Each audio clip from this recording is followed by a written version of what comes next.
Hello friends, welcome to our channel the time saver. मैं Krishna Singh. Friends, पिछले videos में हमने डाइजेस्टिव सिस्टम ह्यूमन में पढ़ा था। आज हम लोग का जो टॉपिक है वो रेस्पायरेशन है। रेस्पायरेशन से जुड़ी सारी जानकारी आपको मिलेगी इसी वीडियोस में, तो बने रहिए अंत तक। पहले देखते हैं कि यह रेस्पायरेशन की डिफिनेशंस क्या होती हैं।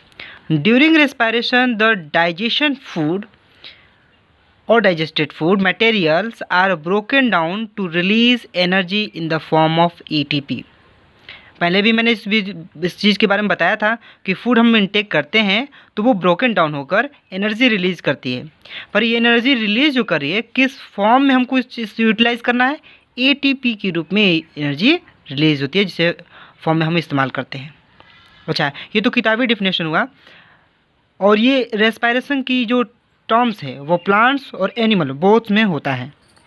आइए जानते हैं कि रेस्पायरेशन के कितने फॉर्म्स होते हैं या काइंड कितने होते हैं। तो एक होता है जिसे एरोबिक रेस्पायरेशन कहते हैं, दूसरा जो होता है एनएरोबिक रेस्पायरेशन होता है।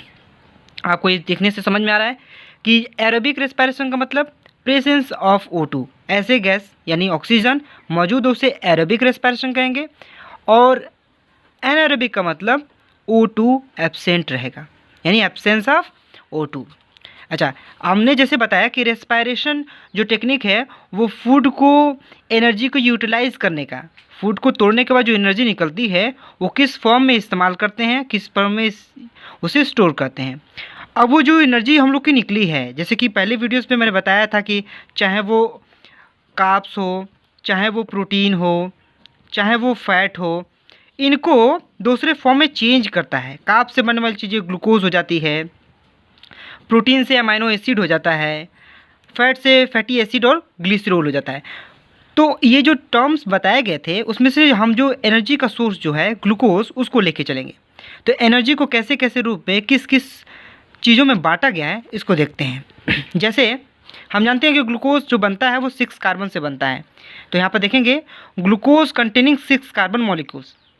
अब ये क्या करता है, ब्रेक करता है, उसके बॉन्ड्स टूटते हैं। वो किस में टूटते हैं, जैसे कि सेल में बनाऊं तो ये न्यूक्लियस है, तो इसकी जो साइटोप्लाज्म होता है उसमें टूटता है। इन साइटोप्लाज्म टूटेगा तो किस में बनाएगा, पायरूवेट बनाएगा, यानी पायरूवेट एसिड में बनाएगा, जो कितना कार्बन कंटेन करेगा, 3 कार्बन कंटेन करेगा और एनर्जी रिलीज करेगा। अच्छा, इसके 3 फॉर्म हैं। इतना तक सभी चीज़ों में होता है, चाहे वो किसी एनिमल्स में हो, चाहे कोई भी एनिमल्स हो, उसमें ये टर्म्स यहाँ तक कंप्लीट होती है।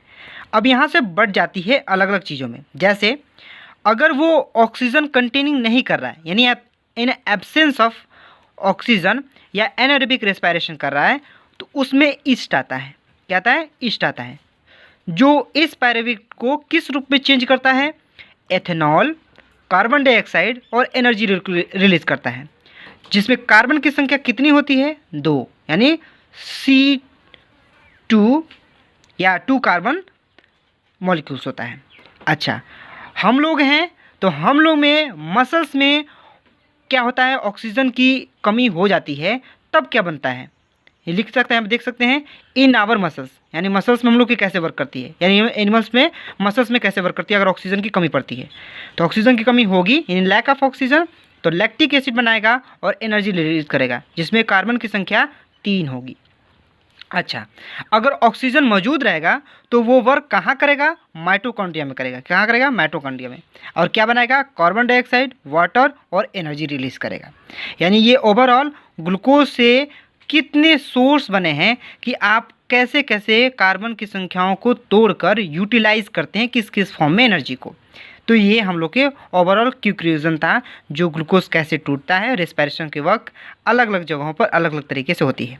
अच्छा, अब आते हैं हम लोग ह्यूमन में रेस्पायरेशन की जो टर्म्स हैं वो कैसे यूज़ होते हैं, यूटिलाइज होते हैं, या हम लोग ये सारे ऑक्सीजन कंटेनिंग की जो प्रोसेस है वो कहाँ से, लंग से होते हुए कहाँ तक जाती है, इसको चीज़ों को अब देखते हैं। तो अब लोग देखते हैं अब ह्यूमन में। जैसे कि आपको ये फिगर दिख रहा है, काफ़ी अच्छा नहीं बना है, सिंपली बनाया है, आप इसको समझ सकते हैं।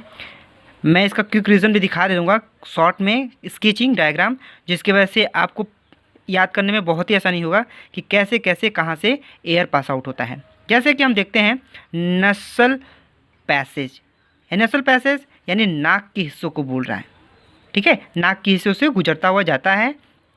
और यहाँ पर लिखा है माउथ कैविटी, फिर यहाँ से गुजरेगा फेरेंक्स आएगा। हम जानते हैं कि फेरेंक्स जो टर्म्स बताता है वो फूड इंगल्फिंग का या फूड इंटेक का एक टर्म्स है, या इसको एक मीडियम है जो हम फूड को लेते हैं तो फेरेंक्स से लेते हैं।